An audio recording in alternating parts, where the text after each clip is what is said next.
Olá pessoal, meu nome é Eduardo, seja bem-vindo ao canal.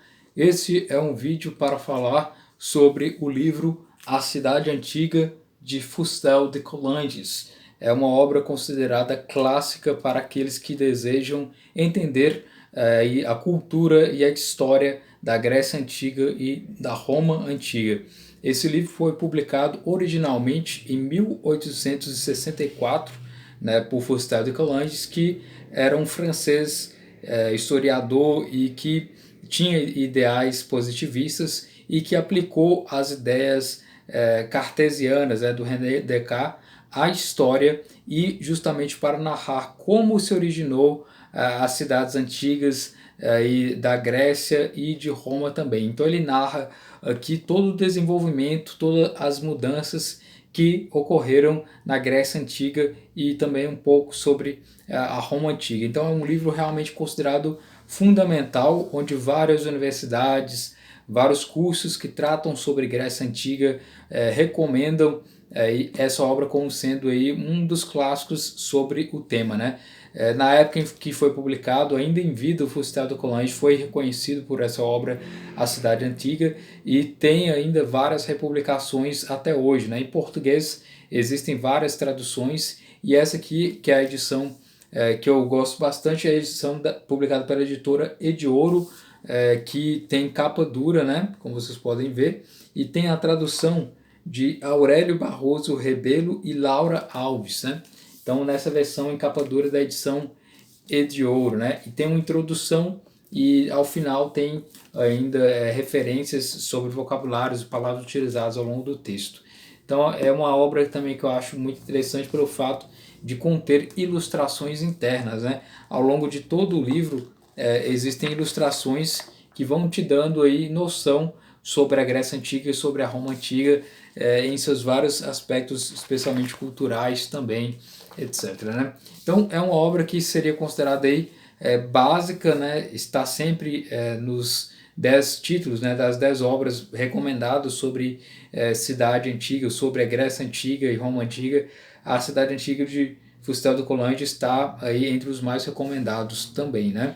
E além disso, né, é a obra que trata das origens, como eu já mencionei, dentro de um aspecto muito particular do Fustel de Coulanges, porque utilizando o método cartesiano, ele abandonou grande parte da bibliografia da época em que ele viveu, né, no século XIX, e ele partiu do início, justamente buscando aí, utilizar a razão para organizar as ideias propriamente, e também partindo de fontes primárias, né? O Fustel de Coulanges sempre observava as fontes de acordo com essas características mais essenciais, etc. Diferente dos historiadores que, na verdade, buscavam toda a historiografia, o que os historiadores discutiam sobre cada tema, o Fustel de Coulanges abandonou tudo isso e ele, de forma objetiva e com poucas citações, ele trata sobre diversos temas, né?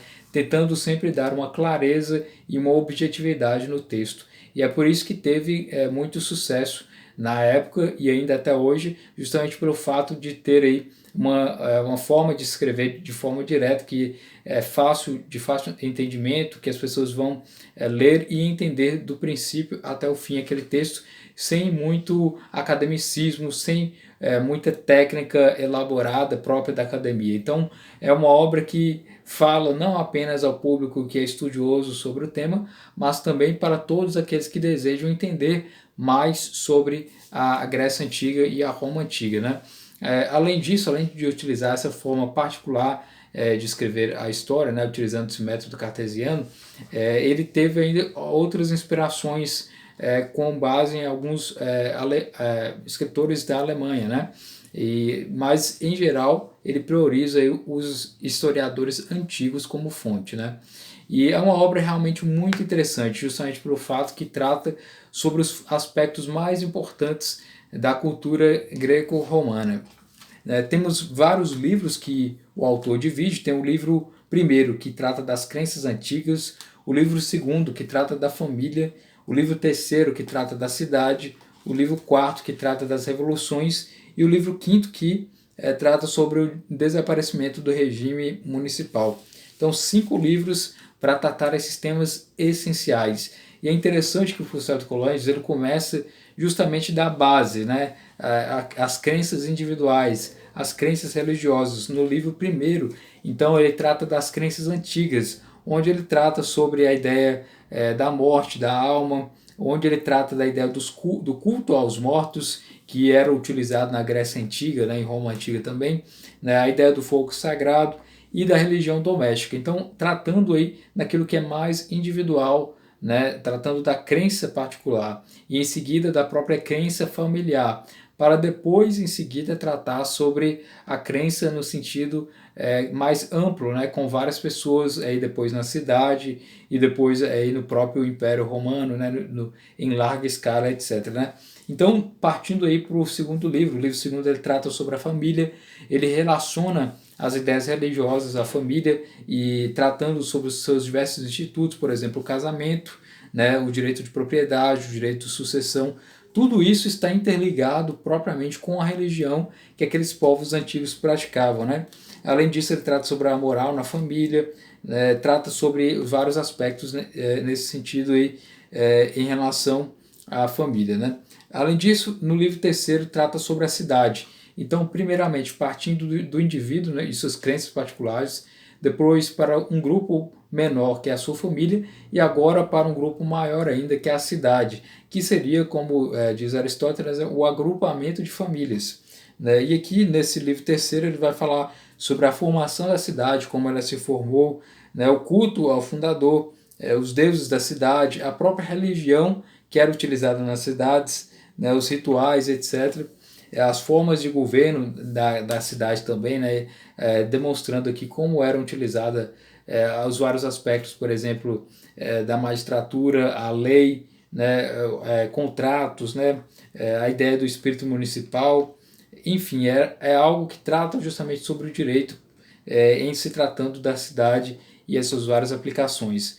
No livro quarto ele trata das revoluções. Agora que já analisado o aspecto individual das crenças e depois a família, depois a cidade, que é o sentido maior da coletividade, agora tratando sobre as várias mudanças políticas, sociais e religiosas que ocorreram na Grécia e em Roma antiga. Né? E ele até coloca e elenca, né, características que são muito similares entre a Grécia Antiga e a Roma Antiga, porque ambas têm a mesma origem linguística, cultural, né? E ele sempre faz essas relações ao longo do livro, é bem interessante. Inicialmente aqui nesse então livro quarto, ele fala das revoluções, falando sobre a ideia dos plebeus e dos patrícios, né, da primeira revolução que ocorreu, depois do governo da aristocracia, dentre outros aspectos, até a terceira revolução, né, e essas várias disputas que ocorriam entre a plebe e os patrícios, né, entre as pessoas que eram consideradas mais pobres e aquelas consideradas com certo domínio, etc. Né? Então ele trata aí da história dentro dessas revoluções. E ainda no livro quarto ele fala sobre o desaparecimento do regime municipal, né, demonstrando aí que ocorreu um certo declínio das cidades-estado, né, as polis, onde ele vai falar sobre as novas crenças que surgiram e depois culminando com a ascensão do cristianismo, né, que altera todas as condições de governo. Então ele trata sobre esses vários aspectos, né, da história da Grécia Antiga, da história da Roma Antiga, e o livro então serve como uma ótima introdução para as pessoas, especialmente aquelas que nunca leram nada sobre a Idade Antiga e que querem entender um pouco mais como funciona toda a história da Grécia Antiga e da Roma Antiga. O interessante também do livro é que ele trata a história não do aspecto moderno, com a visão moderna em relação à Idade Antiga. Ele tenta mostrar que tudo aquilo que ocorria na Grécia e na Roma Antiga eram próprios daquela época, demonstrando aí as suas várias características, tentando evitar um olhar aí que fugisse a o que era realmente e o que aconteceu realmente naquela época. O que ocorre muito com a historiografia é uma tentativa de demonstrar que era um grupo, né, um povo muito particular, muito característico. Alguns enaltecem demais, outros acabam também não enaltecendo, e aqui ele tentou optar por tentar enxergar, tentar analisar a história sobre o aspecto próprio de sua época, com suas características próprias, sem um certo anacronismo, né? E sem esses revisionismos que ocorrem com muitos historiadores. Então é uma obra que é muito interessante nesse aspecto, por ser direta, objetiva, tem aí uma forma de escrever que é particularmente interessante e é envolvente, e é um dos livros mais recomendados, considerado como clássico da historiografia, em se tratando aí de Grécia Antiga e de Roma Antiga. Então é altamente recomendado, é considerado aí básico se você quer realmente conhecer a Grécia Antiga e Roma Antiga. E eu recomendo essa edição, particularmente por ser em capa dura, contém ilustrações próprias e a tradução ser interessante também.